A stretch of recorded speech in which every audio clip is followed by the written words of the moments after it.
তোমাদের বাড়িটা কি মাটির? এইরকমই অনেক কমেন্ট আমার কমেন্ট বক্সে আসে। তো হাই এভরিওয়ান, তোমরা সবাই কেমন আছো? আশা করি ভালো আছো।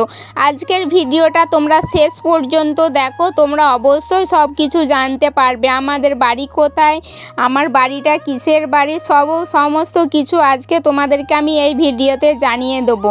আর দেখো, আজকে যেহেতু আমি বুধবার ছিল, এই ভিডিওটা যেদিনকে করি সেদিনকে বার ছিল বুধবার।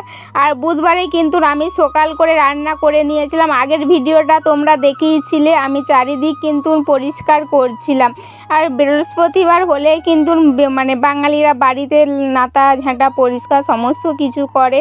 আর আমি কিন্তু বৃহস্পতিবার করি না, আমি ওই বুধবারে সমস্ত কিছু কাজ করে রাখি। আর এইদিকে কিন্তু আমার রান্না বান্না সমস্ত কিছু হয়ে গেছে। হ্যাঁ, তো চলো তোমাদের কিছু কমেন্টে রিপ্লাই দিই। তোমরা অনেকে আমাকে জিজ্ঞাসা করো তোমার বাড়ি কোথায়। তোমাদেরকে বলি, আমি এতবার ধরে বলি তাও তোমরা জিজ্ঞাসা করো। তো যাই হোক, চলো তোমাদেরকে আজকে বলবো আমার বাড়ি কোথায়। আমার বাড়ি হচ্ছে কামারপুকুরে। আর তোমাদের বাড়ি কোথায় তোমরা অবশ্যই কমেন্ট বক্সে কমেন্ট করবে তোমাদের বাড়ি কোথায়। আর হ্যাঁ, কামারপুকুর তোমরা কারা কারা জানো সেটাও বলবে। আর যারা জানো না তারাও বলবে কামারপুকুর কোথায়, আমি তোমাদেরকে পুরো ডিটেলসে বলে দেবো। তোমাদেরকে আগের ভিডিওতে আমি বলেছিলাম আমাদের বাইরেটা প্রচুর বড়। সত্যি দেখো, প্রচুর বড়। এই নুয়ে নুয়ে ঝাড় দিতে 3 বেলা 4 বেলা যদি ঝাড় দিতে হয়, তোমরা ভাবো তো কোমরটা আর থাকে, কোমরটা কিন্তু পরেই যায়। তার ওপর আমি শাড়ি পরেছি। এমনিতে বাড়িতে আমি সবসময় নাইটি পরেই থাকি, শাড়ি কিন্তু খুব একটা পরি না।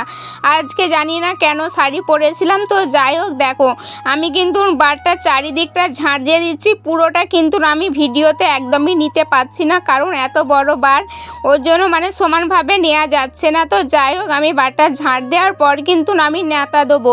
আর এর পরের ভিডিওটা অবশ্যই তোমরা দেখতে পাবে আমি ন্যাতা দিচ্ছি। আর আজকে আমি এখন দিচ্ছিলাম ঝাঁট। আর আমি সত্যি ভাবছিলাম কত ধুলো উড়ে, আমি ওই যে মুখে কোনো কিছু বেঁধে একদম ঝাঁট দিতে পারি না। যখন ভিডিওটা আমি এডিট করছি তখন দেখছিলাম সত্যি প্রচুর ধুলো উঠছিল, পুরো মনে হচ্ছিল পাউডার উঠছে।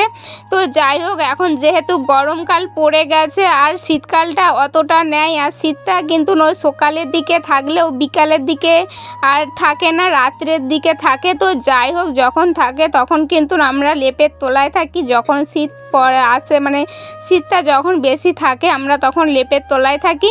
আর সকালের দিকে কিন্তু রোদ বেরিয়ে গেলেও কিন্তু প্রচুর গরম লাগে।